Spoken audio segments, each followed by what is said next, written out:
I'm Milinka Vartik and you're watching a new video tutorial on pianocareeracademy.com as part of my new project Piano Masterpieces, detailed video lessons for all levels. In today's tutorial we are going to make a detailed analysis of Chopin's amazing Nocturne in C-sharp minor, opus posthumous, followed by an even more detailed practice guide. Together they will help you to understand, decipher, practice and master this beautiful piece so that you'll be able to perform it with professional ease, bringing out its entire expressive richness. Before we start, a few details about the new Piano Masterpieces project. The main idea is very simple. I take one piece at a time, alternating levels, styles and genres, and I create a very detailed video lesson dedicated to that piece. Several tutorials from this project are already available for the members of my piano coaching program, and I continue to post new ones on a regular basis. By the way, at the end of this video, I'm going to tell you what other masterpieces are covered in the tutorials that you can find in the members area. So I decided to post a big part of my tutorial about Chopin's Nocturne in C-sharp minor on YouTube and on my blog pianocareer.com as well. And I hope that you'll enjoy it and that it will help you to acquire a deeper perspective on this masterpiece. This Nocturne seems fairly easy at first glance, being in fact very challenging, especially from an expressive point of view. In order to play it artistically, convincingly, and to create that simplicity, which in Chopin's opinion is the final achievement and the crowning reward of any art, this piece requires lots of detailed, mindful practice. By the way, because of its expressive challenges, the Nocturne in C-sharp minor is considered an advanced piece, being usually played after at least 7 to 8 years of regular piano practice.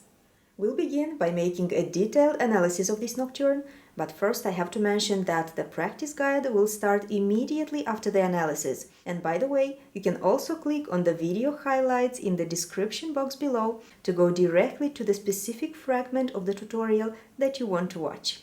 We usually begin analyzing a piece by trying to identify the dramatic content or the story behind the music. In other words, its message, its main artistic concept. One of the most amazing things about Chopin's music is the fact that it resonates with our soul directly, that it is in perfect tune with our capacity of perceiving emotions. The fact that this piece has such amazing expressive powers, however, doesn't mean that we should limit our understanding of this Nocturne to a purely subjective emotional response. The professional approach is to combine in-depth logical and theoretical understanding with the emotional insights created by this inspiring music. It is very easy to recognize its general atmosphere and character. Sadness mixed with serenity, hope followed by resignation, wisdom and enlightenment as a conclusion, everything of an amazing fragile beauty and simplicity. At the same time, you can discover many other hidden concepts and metaphors depending on your own personality, on your experience, and on the depth of your musical understanding. You can even invent a step-by-step story by paying close attention to the structure of the piece, to dynamics and culminations, to the development of the melody, and also to the harmonic layout. You can invent your own story, or you can use the suggestions that I will share with you during the practice recommendations. Inventing stories with specific characters and events for identifying the artistic concept of this Nocturne is a simplistic approach, but it would still help you to understand and reinforce those emotions and states of mind that you have to bring out in your performance. In time, you will learn how to decipher the content of a piece without resorting to real stories, but in the meantime, this can be a useful practice. And now let's find out even more by analyzing the exact means used by the composer to create this character and the amazing beauty of this piece. The tempo and character indication is very suggestive. Lento con gran espressione, which means slowly and with great expression. We have a common time signature, and our tonality is C-sharp minor, which in my opinion has a very resonant, pearly, piercingly sad and very expressive sonority. The Nocturne is written in a 3-part form with a 4-bar introduction. The introduction is like a laconic cipher. In only 6 chords, Chopin encoded the harmonic and dramatic foundation of the entire piece. The first 4 bars are written with an amazing simplicity and detachment, the second phrase that starts in bar 3 being an echo of the first one.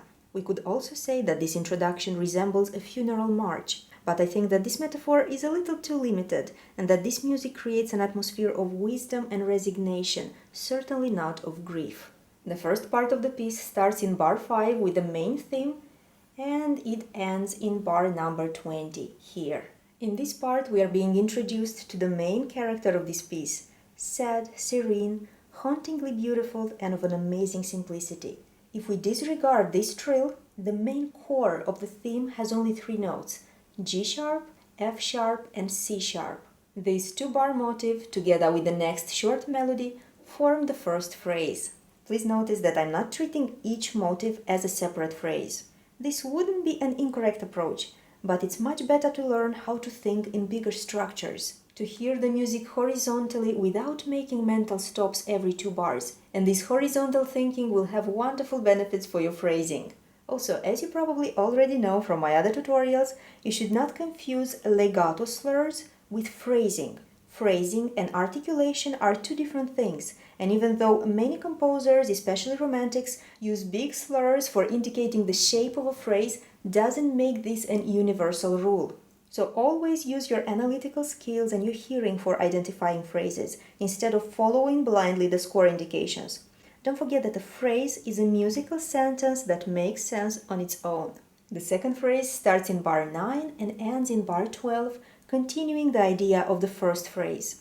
The main theme appears again in bar 13, starting with an anacrusis in the previous bar. This time the 4-bar phrase gains power and expression, and we can consider it a second wave of development.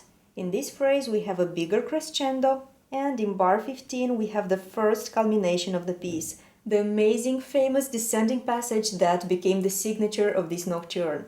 Another 4-bar phrase, with the melody starting in the middle register, adds depth, strength, passion and willpower to the general atmosphere. Here the dynamic intensity reaches forte, and then we have a sudden diminuendo that prepares the middle section. The accompaniment of the first part of the piece is of a beautiful simplicity, consisting of broken chords that offer a wonderful, soft, continuous foundation to our expressive melody. The middle section of the nocturne starts in bar number 21 and it is composed of 2 main fragments, the second one starting in bar number 33. The first fragment is based on a similar layout as the first part of the piece, but it begins in a major tonality, A major, which instantly changes the atmosphere and therefore the artistic concept. So from a structural point of view, we could say that this fragment is a continuation of the first part of the piece. But from an expressive point of view, it is obvious that we have opened the door to a new compartment, a new realm. This fragment is based on 2 main phrases. The first one, bars 21 and 22, and then bars 25 and 26, reminds us of the main theme from the 3rd movement of Chopin's 2nd piano concerto in F minor. This phrase has a very dreamy, hopeful, sunny atmosphere. The next phrase, where we have bright intervals in the right hand, is again a quote from the concerto, but this time it resembles the 2nd part of the secondary theme of the 1st movement. So if you're not familiar with this concerto yet, I strongly recommend listening to a recording and following the score, this way enriching your knowledge of Chopin's music. So as you can see in the middle section, we have shorter phrases, 2 bars each, and more contrast between them. The following 2 phrases are similar to the first 2 ones of the middle section, and then 2 more 2-bar concluding phrases prepare the appearance of the second fragment of the middle section. This musical material reminds us of the scherzando section of the 3rd movement of the same concerto. In this fragment that has a 3/4 time signature, the rhythmical formula with triplets has an obvious dancing character. We'll talk more about the meaning of this fragment during our practice recommendations. The middle section ends in bar number 46, Adagio, with a beautiful passage with triplets in G sharp major, the dominant of C sharp minor, and this passage prepares the return of the main tonality in the reprise. The reprise is the 3rd part of our piece, and it starts with an anacrusis in bar number 47. The main theme passes through a more dramatic development here, culminating with the passage in bar 53 and the following descending appassionato fragment.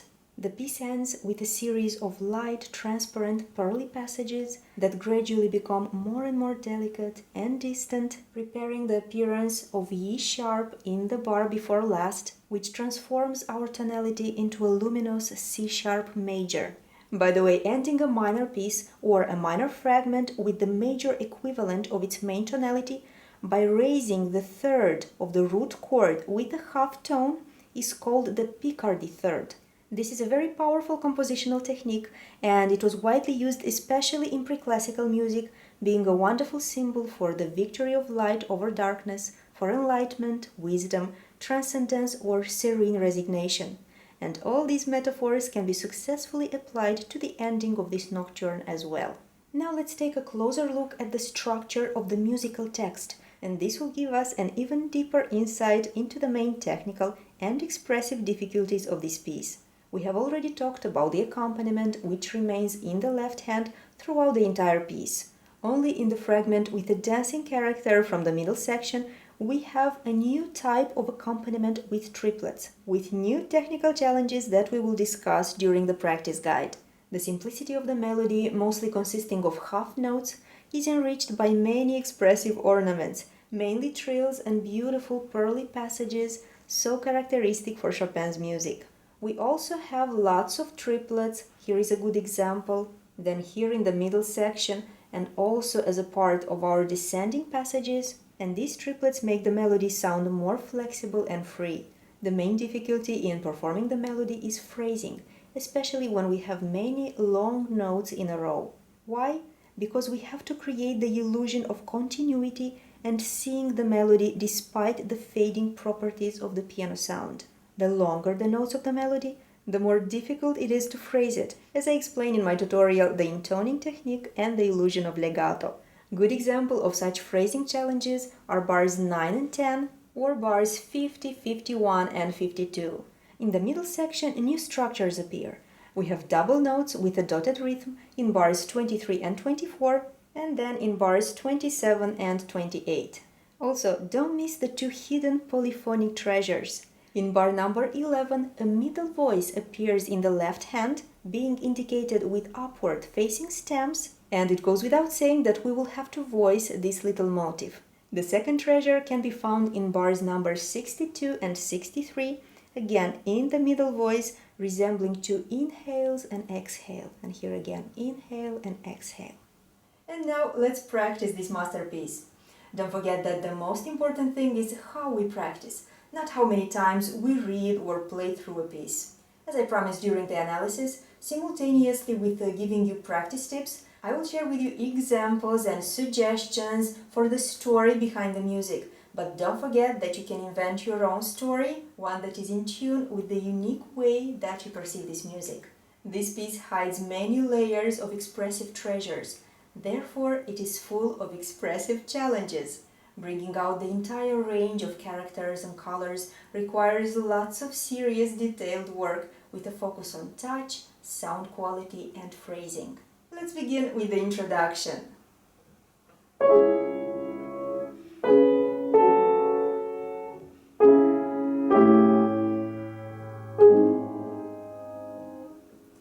Its role is to open the door to the atmosphere of the piece, and it can be metaphorically considered a calm, interiorized meditation before a soul-searching journey. There is a lot of sadness in this introduction, but also wisdom and detachment. Before playing the very first chord, we have to imagine the tempo, hearing the entire phrase in our mind, and visualize the sound character that we want to create. Remember, at all times during your practice, your hearing should be active and your mind has to guide your arms and fingers, and not the other way around. The better you will understand what has to be done, the easier it will be to determine how to do it. By the way, speaking about tempo, I recommend an approximate tempo of 62 to 63 beats per minute, which can go as low as 60 or as high as 65 in certain places, and this can be applied to the first and third parts of this nocturne. However, I must warn you not to follow these metronome indications in a rigid manner. They are simply a reference point that you can use only from time to time for checking your tempo, but this piece has to be practiced without the metronome by following your inner sense of rhythm and by allowing minor fluctuations called rubato, like I will explain in a minute. Now let's return to our introduction. Even though we have a series of chords and even rests between them, they still have to sound like one uninterrupted thought, like one musical sentence.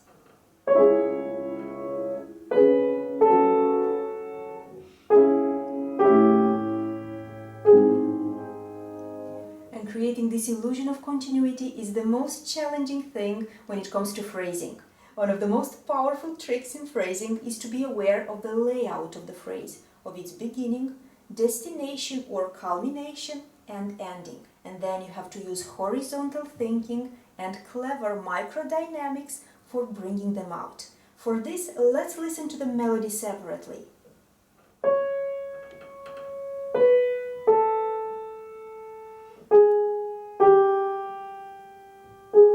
This is our melody in the introduction. So this is the beginning of the melody. We have to play it softer, then make a gradual crescendo towards the destination, which is this F double sharp, and then the ending G sharp has to be played softer. Dynamics and phrasing are always connected, and adjusting our sound according to the punctuation and layout of the phrase is a powerful professional technique. By using these microdynamics, we will be able to create a rounded phrase shape with softer edges and a fuller middle, and again a softer edge. And in playing this introduction, you have to imagine that each chord is not a separate entity like this, but a word in a complete sentence, and so on.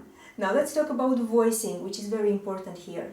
You have to bring out the upper notes of each chord and listen to this melody that they form and that we have already discussed. For this you have to channel the arm weight in a relaxed manner without any arm or wrist tension in the finger playing the upper voice, while simply caressing all the other keys in a weightless and very delicate manner.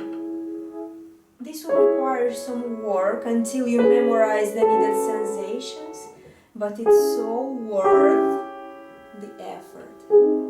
Also here, before playing the destination, don't be afraid to make a little hand swing like this and keep the fourth finger really sharp and precise.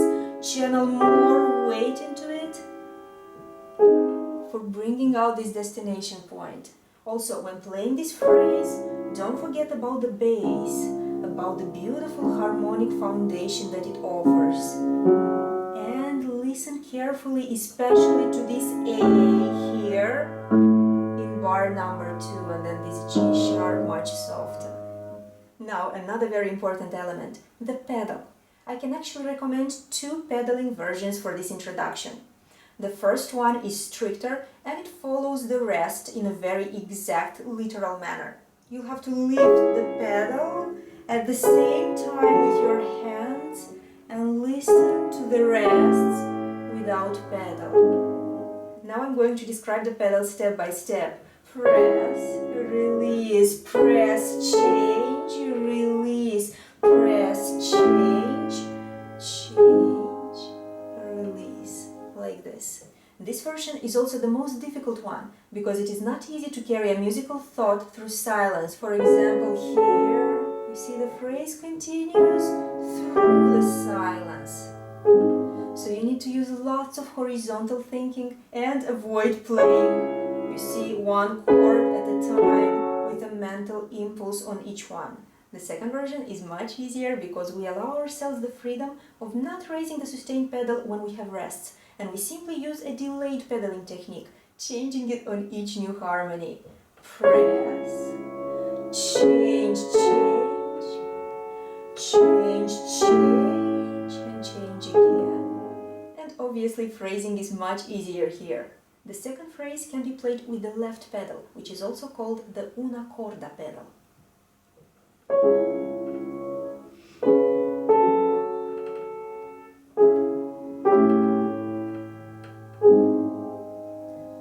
will instantly change the timbre of the instrument, making it more muffled, distant, as an echo of the first phrase that is coming from afar. Here our sound can be bodiless, not deep and expressive as in playing the first phrase. And another little trick that will emphasize this character is to keep your fingertips flatter, you see? Now we have reached the main theme.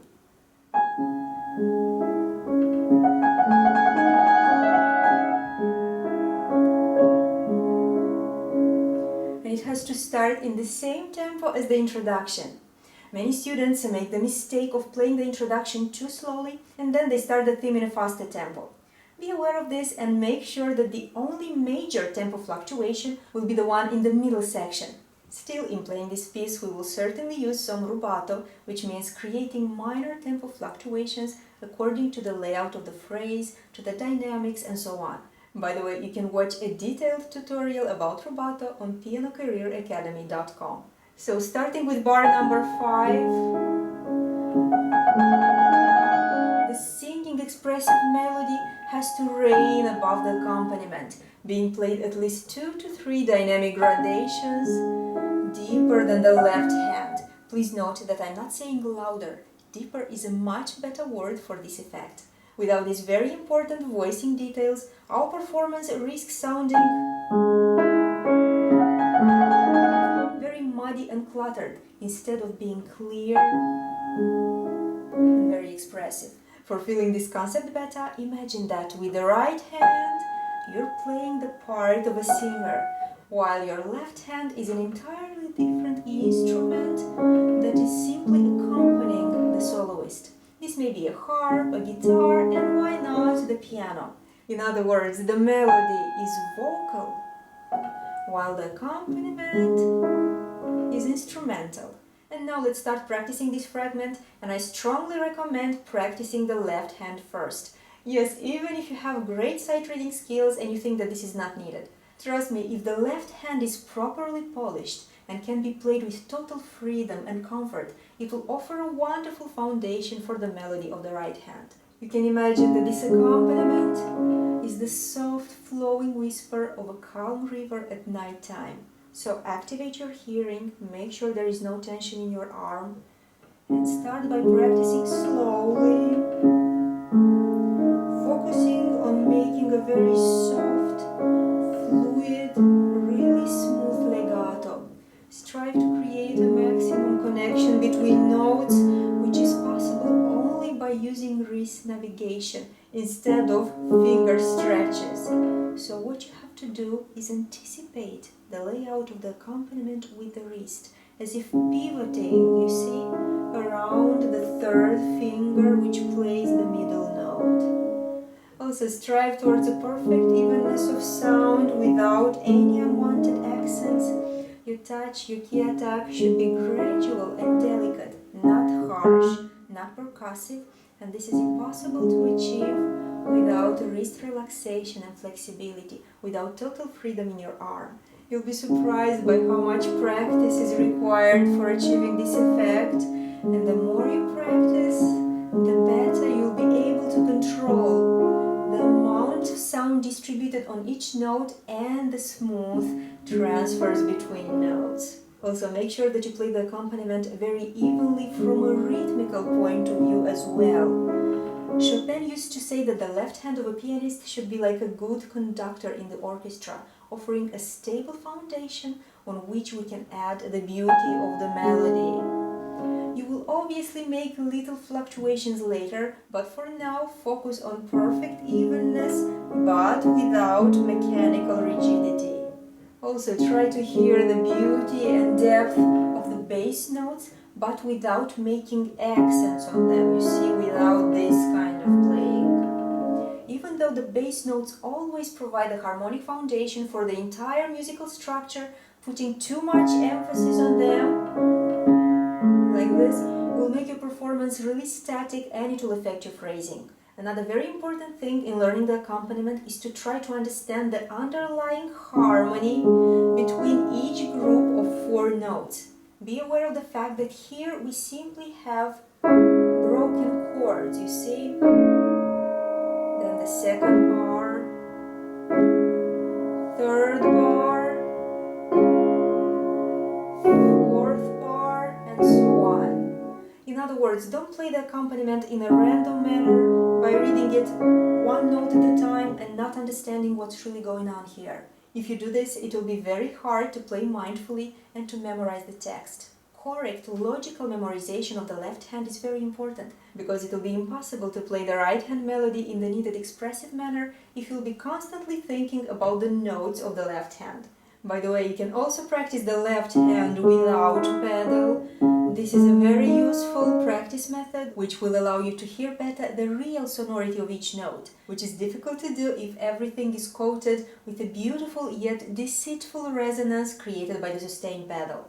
After practicing like this, listening carefully to every note, you can add the pedal and feel how easy and comfortable everything feels right now.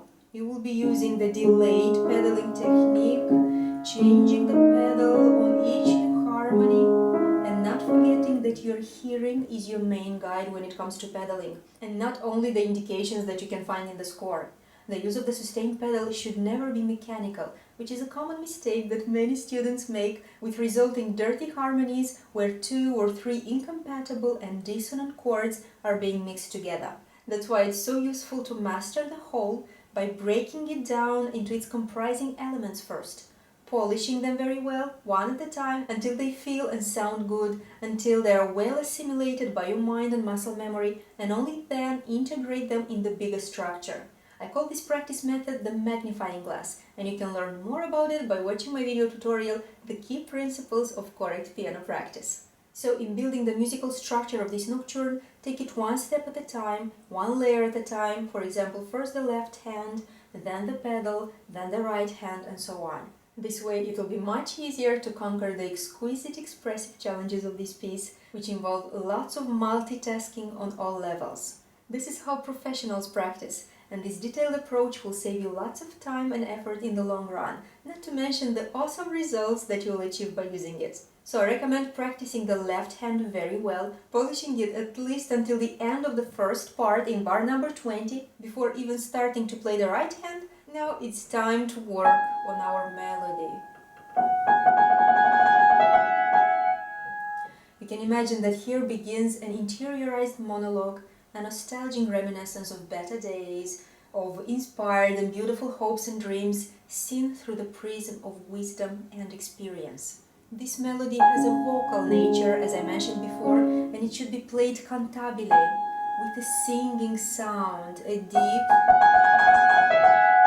gradual touch, and a perfect understanding of all the phrasing nuances. Again, you have to imagine the desired sound and character before playing the first note. And it's also very important to hear the entire phrase in your mind, like a complete sentence, for avoiding static playing. Don't be afraid to experiment with the first sound until you're happy with it. It should be pearly, shiny, flying freely above the accompaniment, and at the same time very sad. There should be no tension in your arm when you play the theme, because muscular tension creates a harsh sound, while relaxation instantly makes the sound warmer, richer and nobler. Moreover, lack of tension will allow you to channel the entire weight of the arm into your focused fingertip.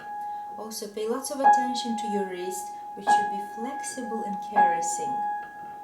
Now, for understanding better the intonation and punctuation of this phrase, I recommend playing it first without the ornaments, without the trill, like this.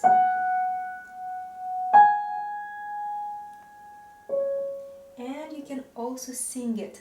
Just like we did for the introduction, let's understand the layout of the phrase. This is the beginning, then we are headed with a little crescendo towards the destination, this G sharp in bar number 6, and then the C sharp has to be played much softer. So again, by using microdynamics, we're making the melody rise and fall, and we create a rounded phrase shape. As I mentioned in the analysis, the main challenge in playing the melody is creating a very good continuity despite the fact that we have so many long notes that fade away before we play the next one. For this reason, besides cleverly manipulating the sound intensity according to the layout of the phrase, it's important to play everything as horizontally as possible, you see? First of all, through mental anticipation, and second of all, by avoiding vertical wrist movements on every note, which is again a common mistake that many students make. Simply transfer the arm weight in a relaxed manner with lots of overlapping and wrist anticipation from one note into the next one. Now the trill. This trill and all the other trills in this piece have to be practiced separately. The trills from this piece are very special. They should have a shimmering sound, like the wings of a butterfly, and the sound should flow from one note into the next one. Practice it slowly and softly first, but with some arm weight, achieving technical stability and trying to hear and anticipate every note in your mind. Don't play this trill mechanically and listen to the connection between notes.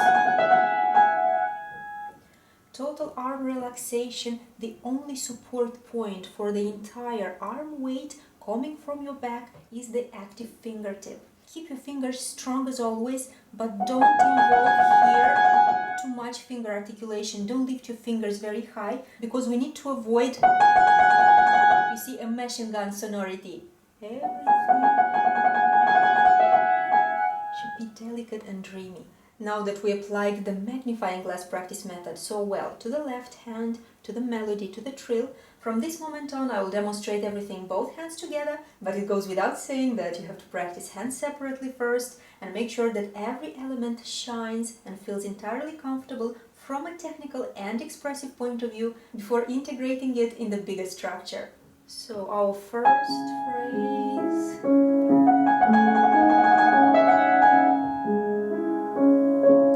Then don't be afraid to take a breath here with your wrist before the next phrase and anticipate this C sharp, which should be really deep, shining, luminous, very expressive, because this motive, it's taking our phrase to its next level of development.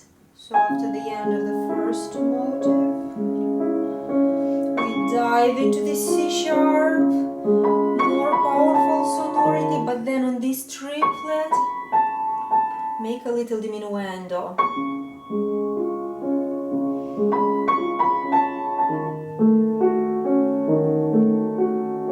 There should be lots of simplicity in your playing. Pronounce each note of the melody clearly, but avoid the harsh sound. At all times your key attack should be gradual, as if diving into a flexible surface. Pay very close attention to the microdynamics indicated in the text. Most of them have a phrasing purpose and should be followed very carefully. After this bar, we start the second phrase and we have to play it on one long pianistic breath. So the beginning, we go on, phrasing horizontally, destination here.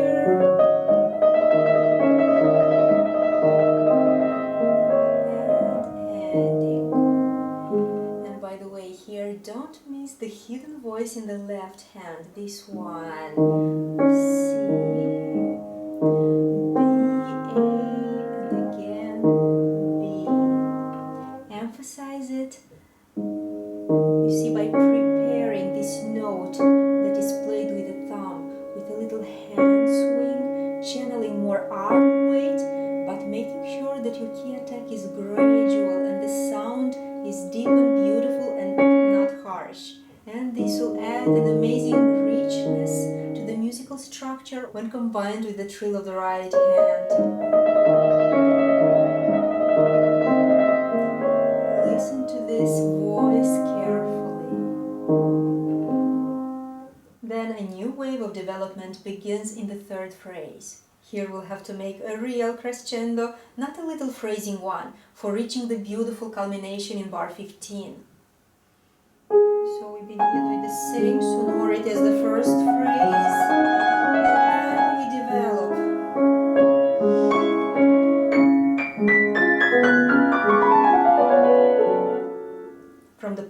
of our story, the sad meditative character that we had in the beginning is being replaced here with a passionate one. This descending passage is very easy if you understand its structure, fingering and hand positions logically. If we play it from this A until the end, we notice that in fact we use the hand positions and fingering that are used in playing the F sharp minor scale, the harmonic version. So if you include scales in your piano practice on a regular basis, you'll notice that this passage is already learned. Just in case, I will mention that here we're alternating what we usually call the big fingering group, 4 fingers in a row, with the small fingering group, 3 fingers in a row. And these are the only 2 hand positions used in this passage. This one and this one. You see how easy everything is. By the way, you can learn all the secrets of scale fingering by watching the episodes of my step-by-step scale tutorial, which can be found on pianocareeracademy.com as well. So I will show you a step-by-step practice demonstration of this passage in a minute, but before I do, I want to draw your attention to a very important thing that you have to be aware of before starting your work on this passage. This way your practice will not be blind and you will have a very clear end result. Here we have a very easy case of cross rhythms, 3 on 2. You see, in the first half of the bar, which is then being replaced by 16th note triplets in the second half. So after understanding the structure and rhythm of this passage and practicing it very well, which we will do in a second, you have to strive to play it as naturally as possible, so that the change from the 8th notes to the 16th notes will be unnoticeable.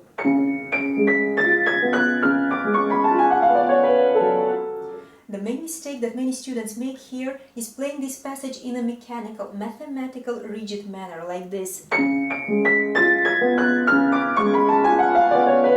Accentuating every group of notes. For understanding the needed character, however, forget for a moment about the rhythmical divisions used here and play the passage flowingly, without any accents, with a very smooth legato, also making a little accelerando towards the end. This is how Chopin conceived this passage, as a stream of flowing water, as a river running downhill, and certainly not like a technical exercise with accents. So after we'll polish the right hand very well, you should practice it both hands together and try to create this character, this unity, so that the audience will not hear 8th notes or 16th notes, but only a shining stream of even pearls. Speaking about pearls and about the most efficient practice method for this passage, in playing Chopin's music, especially pieces that contain lots of ornamental passages, it's very important to use the technique that is called jeu perlé. Jeu perlé is a French term that means pearled playing, making fast passages sound delicate and yet shining, equal and brilliant. For achieving this effect, however, you have to practice deeply and slowly first, with a very good finger articulation, trying to achieve perfect clarity.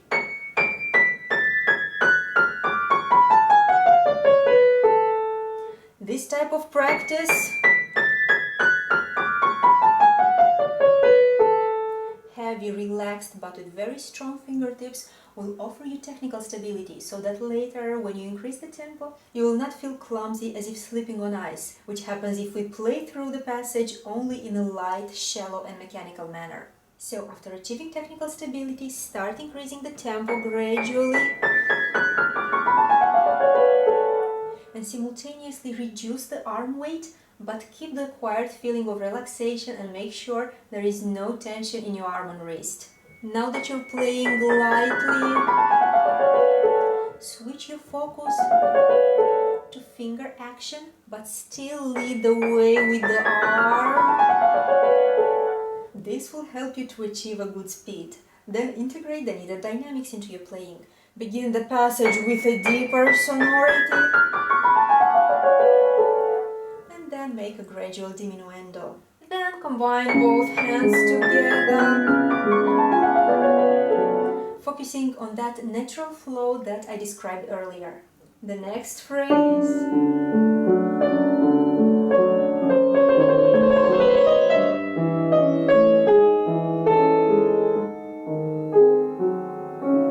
Continues that passionate character that appeared first in the previous passage. Here the melody moves to the middle register, and I recommend playing it from the very first note with a deep, velvety, rich sonority.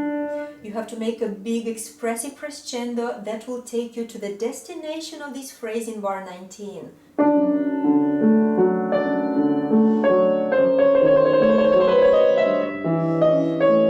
Here is our destination and the end of the phrase.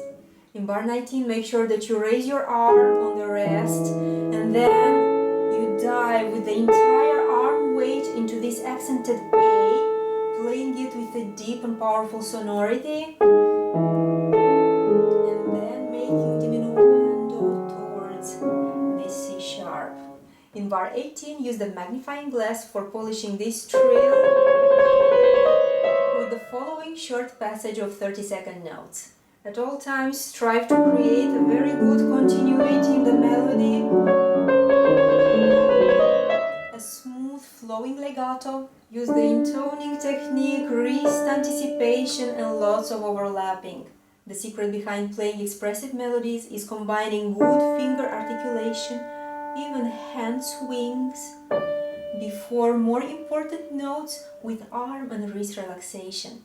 The good articulation will offer clarity and power to your sound, while the wrist relaxation will soften it and remove any hard edges, producing a cushioning effect. Always avoid playing in a rigid manner by keeping your arm and wrist immobile like this and only moving your fingers.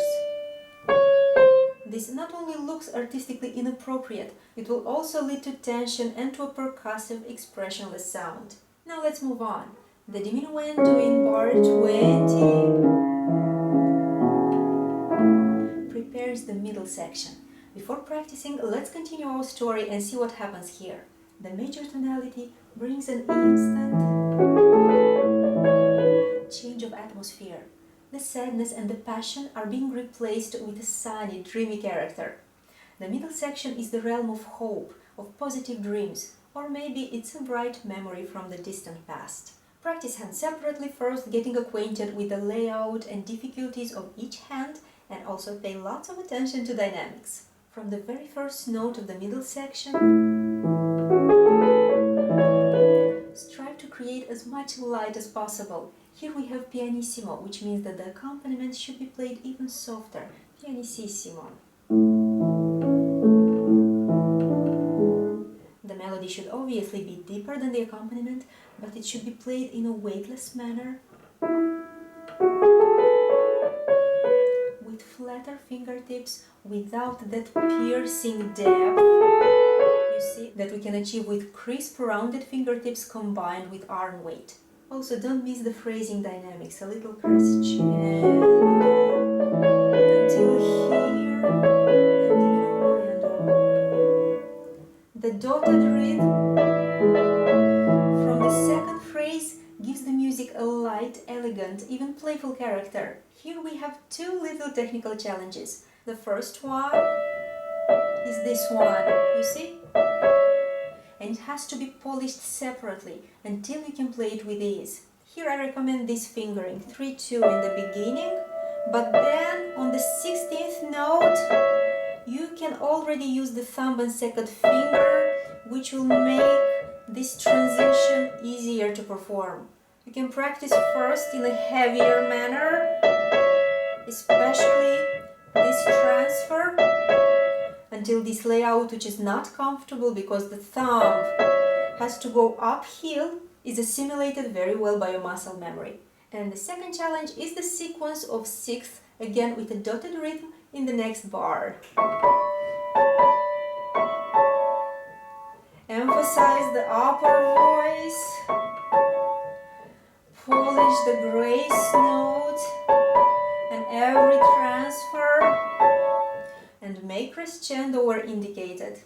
Also make sure that your rhythm is exact and don't transform the dotted 8th note followed by a 16th note into a triplet structure. So it has to be like this: 1 and a 1, 1 and a 1 and a 1. You don't have to actually count like this because this would interrupt your phrasing and make you play in a mechanical manner, but you have to be aware of the exactness of the rhythm. A triplet structure, on the other hand, would sound like this, and this is a common mistake. 1 and a 2 and a 1. So correctly it will be the correct rhythm and voicing will give just the right amount of playfulness to this phrase.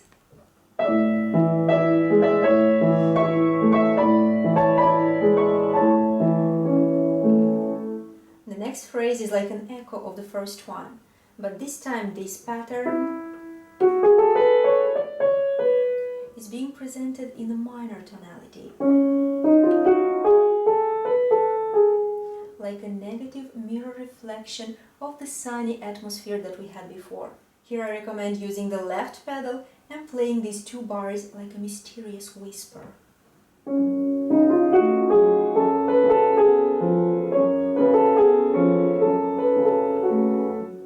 The next phrase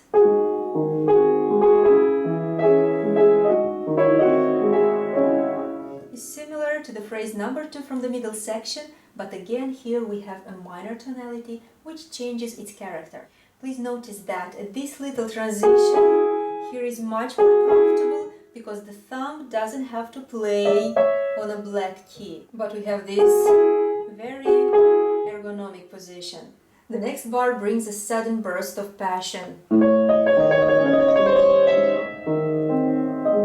Here we have forte and a beautiful tensed harmony. The next bar is like a shy reply, subito pianissimo. The next phrase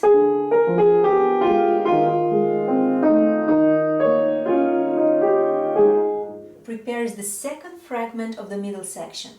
I recommend playing it very expressively, with a deep sound pronouncing each note very clearly. Now let's listen one more time to these 4 bars. There are many contrasts here. So we're making this transition.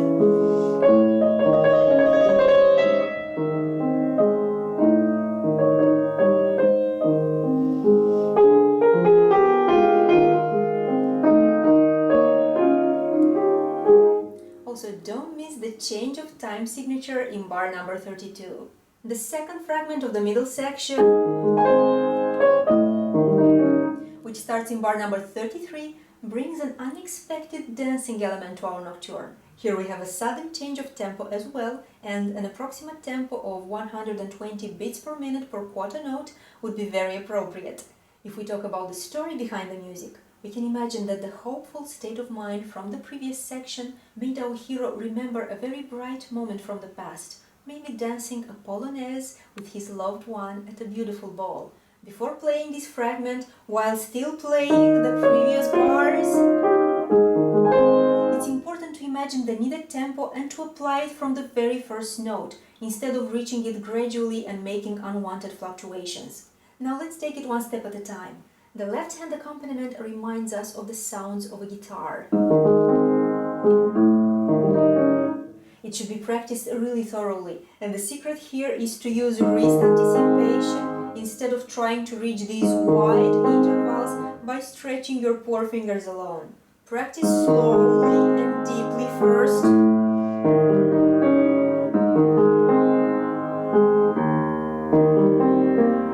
until you teach your muscles to relax and feel comfortable while playing this layout, and until each finger memorizes its place on the needed key. Pay attention to the accidentals, to the double sharps, and instead of memorizing the written notes, memorize your hand positions on the keyboard. Then gradually increase the tempo and reduce the arm weight until you achieve the needed light, elegant dancing character.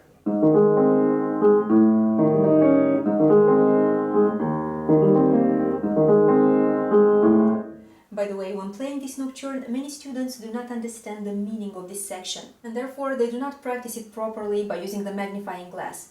And the result, unfortunately, is very predictable. They play in a random manner, making technical mistakes and lots of tempo fluctuations.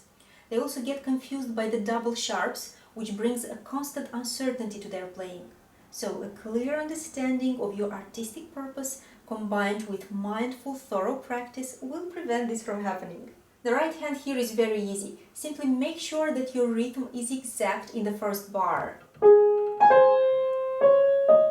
You see the 16th note here emphasizes the dancing character of this section. After bar 41,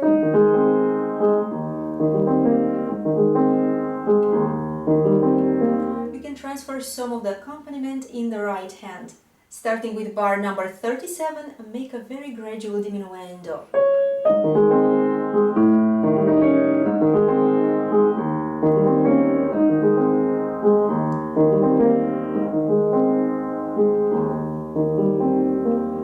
Imagining that the sounds of the ball are gradually disappearing and fading away. After all, this was only a memory. The middle section ends with a dreamy, transparent passage in G sharp major.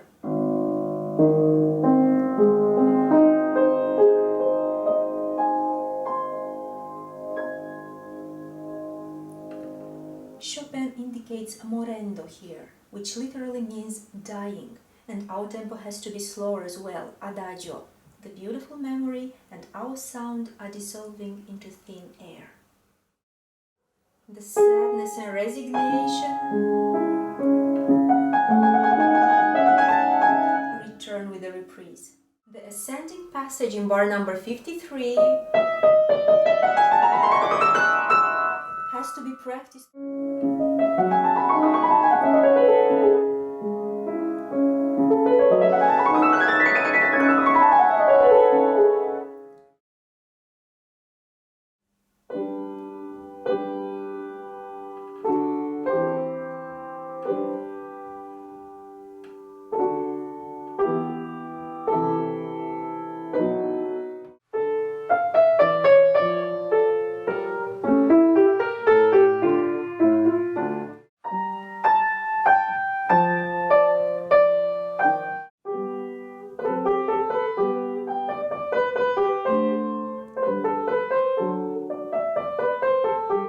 Here we have the same G minor, A major, and a crescendo towards D minor on forte.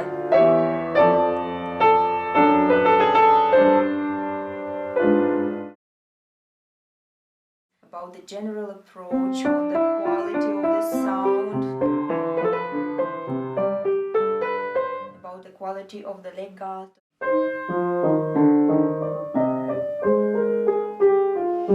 Emphasize the left hand.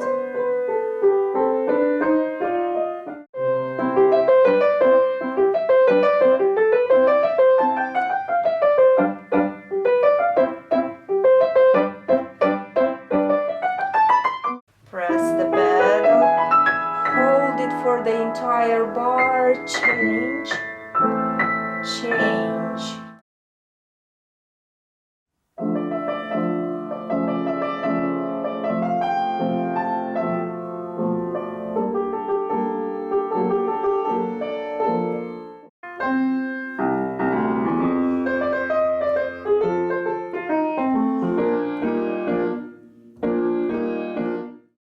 My name is Ilinka Vartik, thank you for watching this video, and if you want to discover more exclusive piano playing tips, join my piano coaching program at pianocareeracademy.com by clicking on the link in the description box below, and have instant access to all the other video lessons from the new series of piano masterpieces and to hundreds of other detailed piano playing tutorials that share the professional secrets of the Russian piano school and my holistic approach to piano playing and lifestyle.